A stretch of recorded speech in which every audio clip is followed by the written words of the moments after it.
Halo Tanosian, balik lagi di another video Studium General 2025.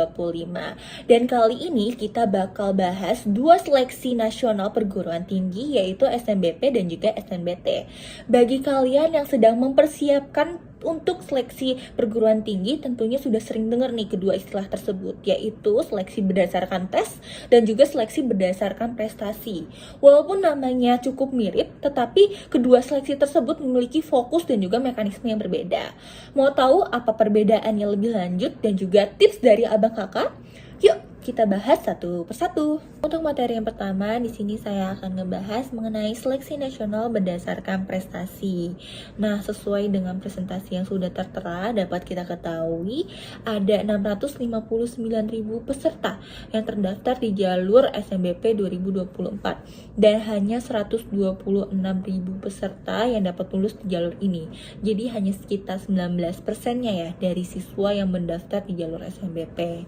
Dan jalur ini menilai pencapaian pembelajaran kalian selama kalian di SMA, terutama semester 1 hingga semester 5. Dan selain itu juga beberapa perguruan tinggi mempertimbangkan adanya prestasi akademik maupun non-akademik, seperti lomba ataupun sertifikat yang relevan dengan jurusan kalian nantinya. Dan hal yang perlu kalian ketahui, SNBP tidak memerlukan ujian tertulis sama sekali. Jadi kalian hanya perlu mengapply nilai rapot dan juga nilai sertifikat yang kalian punya. Nah, jadi buat kalian yang punya nilai konsisten dan juga prestasi yang memadai, hal ini bisa jadi peluang besar nih buat kalian masuk ke perguruan tinggi impian kalian tanpa harus mengikuti jalur ujian seleksi. Nah, SNBP adalah jalur pertama nih yang dibuka secara nasional untuk siswa SMA yang eligible di seluruh Indonesia. Oke, selanjutnya di sini saya akan membahas persyaratan yang harus dipenuhi seorang siswa untuk dapat mendaftar di jalur SNBP. Yang pertama, siswa tersebut adalah SMA, SMK, atau MA di kelas 12 pada tahun 2025. Jadi untuk siswa yang gap year ataupun semi gap year atau selain anak kelas 12 tidak dapat mendaftar di jalur SNBP. Yang kedua, termasuk siswa eligible. Jadi eligible itu apa sih? Nah, eligible adalah siswa yang dipilih oleh sekolah biasanya berdasarkan ranking untuk dapat mengikuti jalur SNBP, dan biasanya kuota eligible itu berbeda ya setiap tahunnya. Seperti pada tahun saya, yaitu dapat kuota 112. Hal ini bisa berbeda dari tahun yang sekarang, bisa menambah atau berkurang karena sesuai dengan akreditas serta kebijakan pemerintah itu sendiri. Yang ketiga, siswa tersebut adalah WNI dan memiliki NIK, jadi harus warga negara Indonesia ya. Yang keempat, memiliki NISN dan terdaftar di PDSS. Nah, hal ini perlu diperhatikan lebih lanjut nih, karena NISN sendiri biasanya memiliki nomor yang berbeda yang berada di web ataupun yang terdata di sekolah, dan hal ini perlu proses lebih lanjut karena dapat mengganggu proses pendaftaran di SNBP. Dan yang terakhir, wajib mengunggah portofolio bagi yang memilih program studi bidang seni dan olahraga. Jadi hanya beberapa bidang studi saja ya, jadi tidak semuanya membutuhkan portofolio, hanya bidang studi yang mengharuskan syarat portofolio tersebut. Begitu. Halo semua, jadi di sini aku bakal lanjutin buat jelasin timeline SNBP.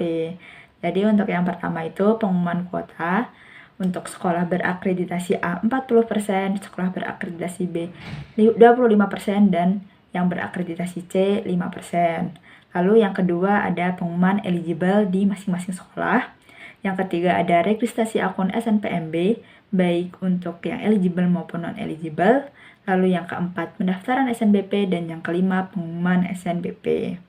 Lalu untuk rincian tanggalnya itu dimulai dari 28 Desember sampai 31 Januari, itu lebih ke sekolah yang ngurus, mulai dari pengumuman kuota sekolah, masa sanggah, registrasi akun SNPMB sekolah, dan pengisian PDSS.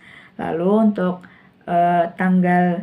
rincian tanggal siswanya itu dimulai dari 13 Januari sampai 18 Februari itu registrasi akun SNPMB, 4 sampai 18 Februari itu pendaftaran SNBP, Dan tanggal 18 Maret itu pengumuman SNBP.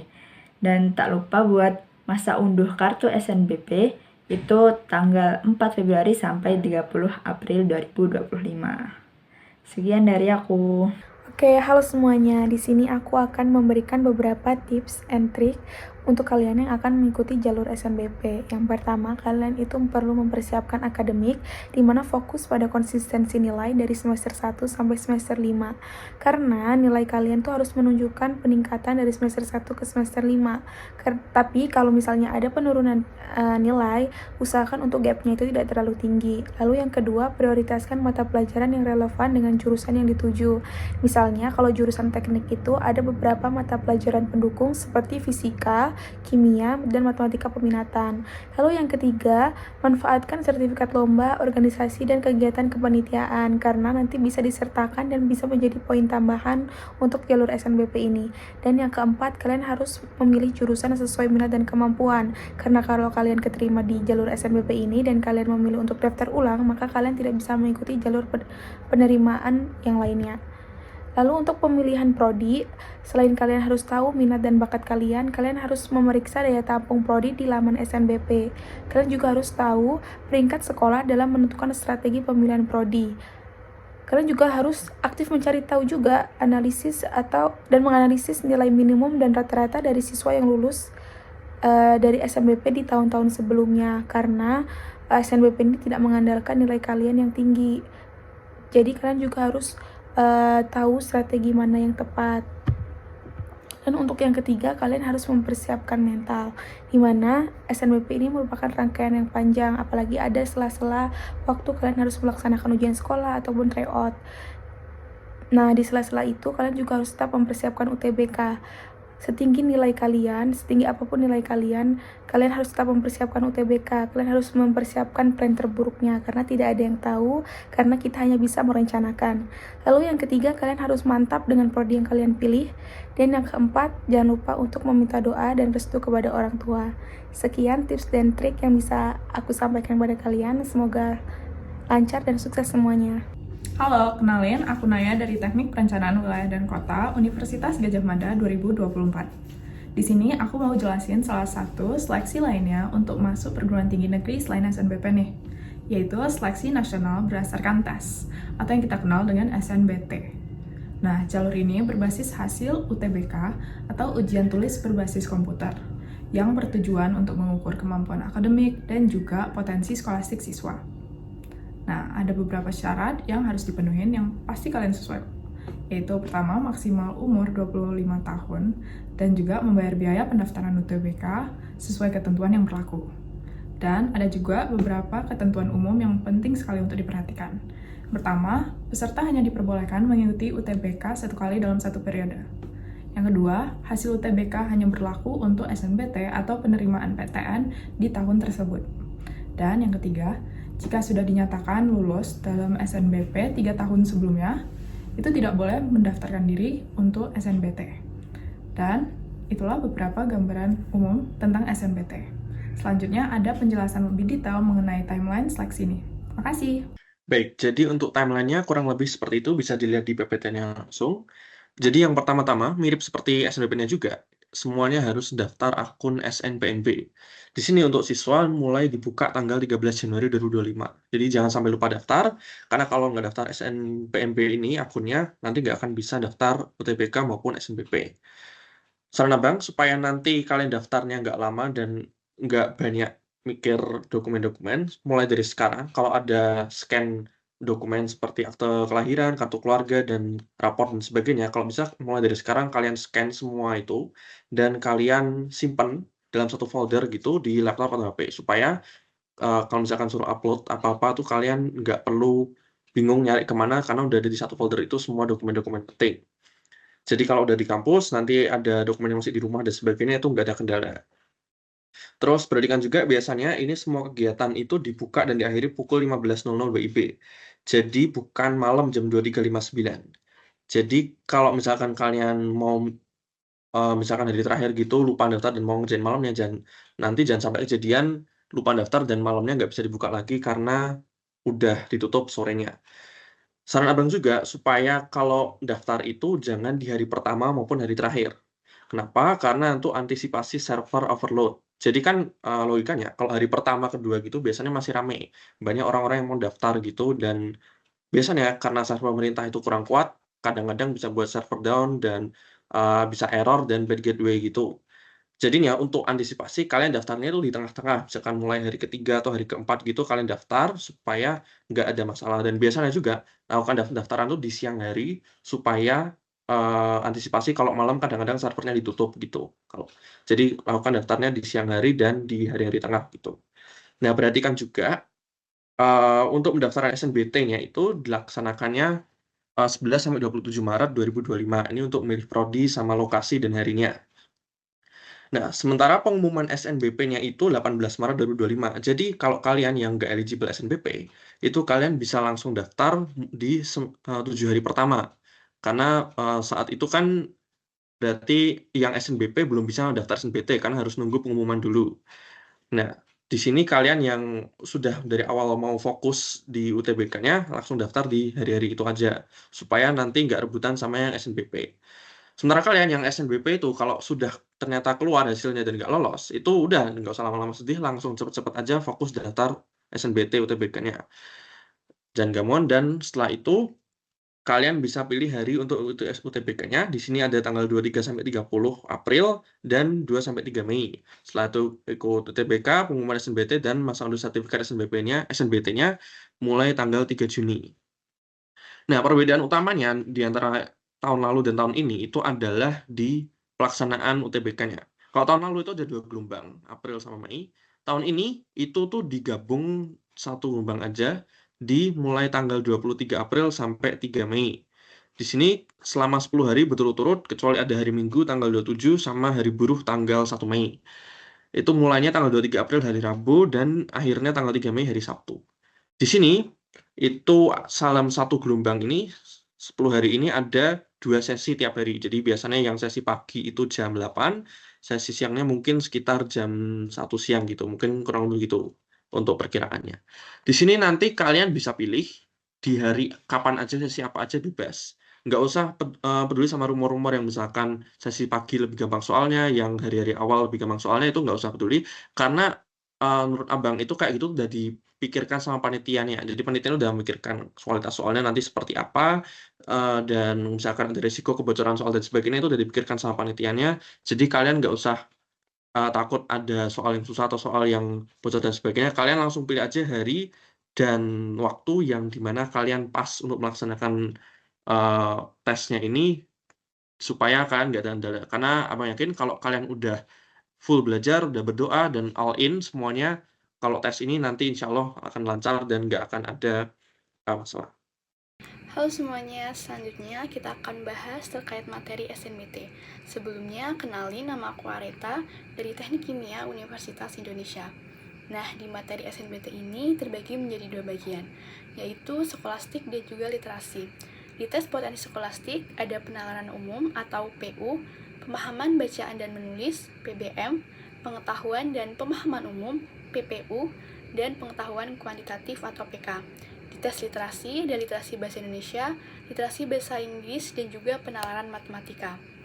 Nah, di sini aku akan menjelaskan beberapa materi-materi atau submateri di SNBT yang mungkin jarang kita dengar dan tidak familiar di pelajaran-pelajaran di sekolah. Yang pertama adalah penalaran umum. Di penalaran umum ini terbagi lagi menjadi 3, yaitu penalaran induktif, penalaran deduktif, dan penalaran kuantitatif. Di penalaran induktif, kita disuruh untuk menarik kesimpulan dari fakta-fakta khusus. Sedangkan pada deduktif, kita menarik kesimpulan dari premis-premis umum. Berbeda lagi dengan penalaran kuantitatif. Di penalaran kuantitatif ini, kita melibatkan kemampuan berpikir logis dalam menentukan bilangan dan juga angka. Nah, selanjutnya adalah terkait PBM dan PPU. PBM atau pemahaman bacaan dan menulis dikhususkan untuk menguji kemampuan kita dalam memahami bacaan atau wacana tertulis, sehingga lebih fokus untuk memahami penulisan atau suatu ejaan yang tepat. Sedangkan di PPU ini kita diminta untuk mengetahui pengetahuan dan keterampilan berkomunikasi atau berbahasa. termasuk di dalamnya itu seperti makna, konjungsi, dan sebagainya, dan bagaimana kita dapat berkomunikasi melalui tata bahasa yang tepat. Selanjutnya adalah terkait pengetahuan kuantitatif dan penalaran matematika, di mana keduanya merupakan materi matematika akan tetapi terdapat di dua materi yang berbeda. PK terdapat di tes potensi skolastik, sedangkan penalaran matematika ada di tes literasi. Bedanya apa? Di PK ini kita diukur kemampuan dalam berpikir logis, numerik, dan memecahkan matematika secara efisien. Dan di PK ini lebih fokus kepada perhitungan dalam penyelesaian masalah dengan rumus-rumus matematika dasar.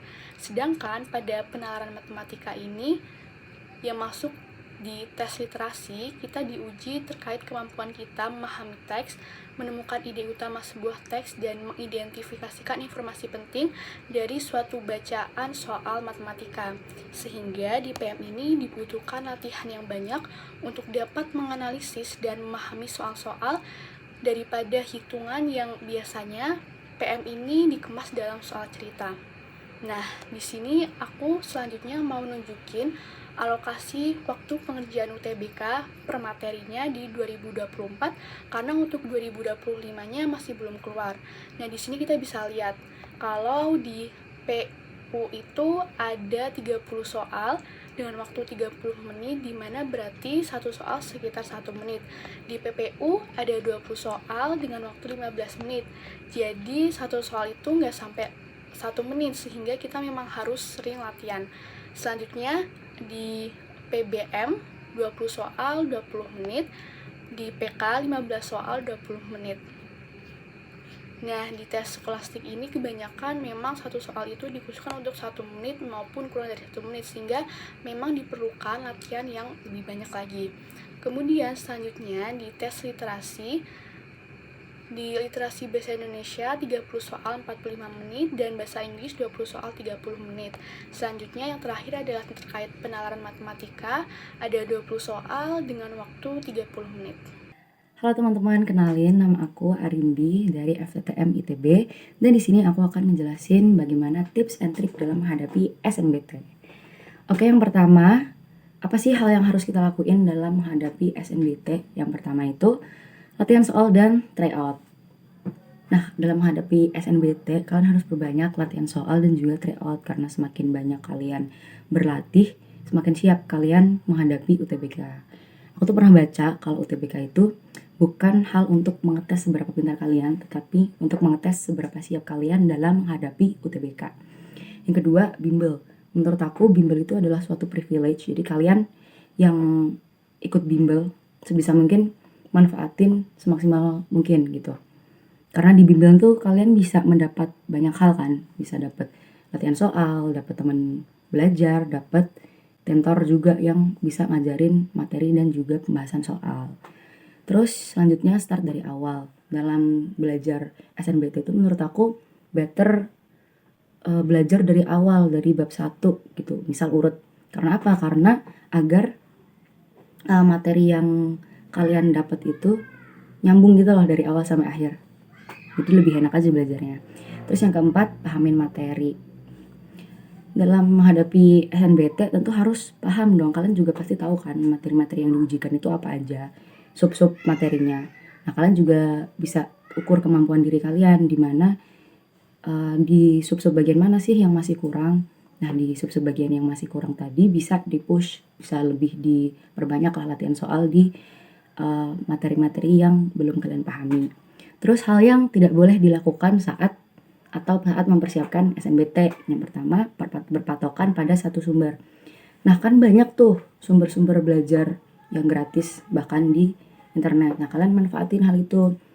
Atau juga bisa juga dengan saling sharing antar temen. Kan pasti bimbelnya beda-beda, ada yang sebut merek ya, misal Inten, GO, BTA gitu kan pasti ada beberapa soal yang beda. Nah, itu bisa saling berbagi biar makin banyak variasi dari materi dan juga soal yang kalian kerjain.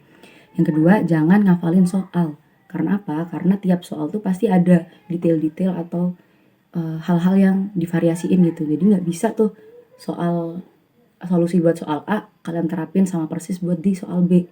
yang bisa kalian lakuin cuman recognize di pattern, kayak kalian tuh tahu pola-polanya kayak gimana, terus step-stepnya gimana, tapi ingat tetap perhatiin detail dari tiap soal karena kadang di situ bisa buat kalian kayak terkecoh gitu. Jadi harus teliti aja guys dalam ngerjain. Terus lanjut sebagai catatan, jangan terpaku pada satu tempat belajar dan tryout seperti tadi yang udah aku jelasin. Yang kedua, manfaatin medsos. Banyak tuh di Instagram, YouTube, atau bahkan TikTok. Mereka bikin pembahasan soal UTBK. Tapi kalau dari teman-teman aku dulu, yang paling worth itu biasanya Twitter. Karena di Twitter tuh banyak yang pada sharing catatan, sharing pembahasan soal gitu. Juga bisa nambah teman baru, cari tuh mana teman yang pengen ke prodi yang sama gitu. Pasti nemu banyak teman seperjuangan sih dari Twitter. Yang kedua, terapin target. Biasanya kalau terapin target itu terapin dengan metode SMART. Apa tuh SMART? Specific, measurable, attainable atau achievable, relevant, dan juga time based. Dengan gitu kalian bisa lebih tertata dalam mencapai suatu target. Misal nih kalian terapin target di minggu pertama aku ngerjain sekian soal PU, minggu kedua sekian soal PM, dan seterusnya. Dengan begitu pasti rasanya tuh lebih mudah aja gitu dalam mencapai suatu target yang kalian inginkan. Yang terakhir dan yang terpenting adalah jangan lupa istirahat guys, karena hal itu sangat krusial dalam UTBK ini. Kan kalian gak mau kan kalau berbulan-bulan perjuangan kalian itu terasa sia-sia karena hari-harinya kalian tumbang. Pokoknya kalian harus tahu kapan harus stop, kapan harus istirahat. Ya gitu, mungkin sekian yang dapat aku sampaikan. Semoga bermanfaat. Semoga kalian bisa mencapai studi lanjut yang kalian inginkan. Semangat terus semua guys. Bye-bye.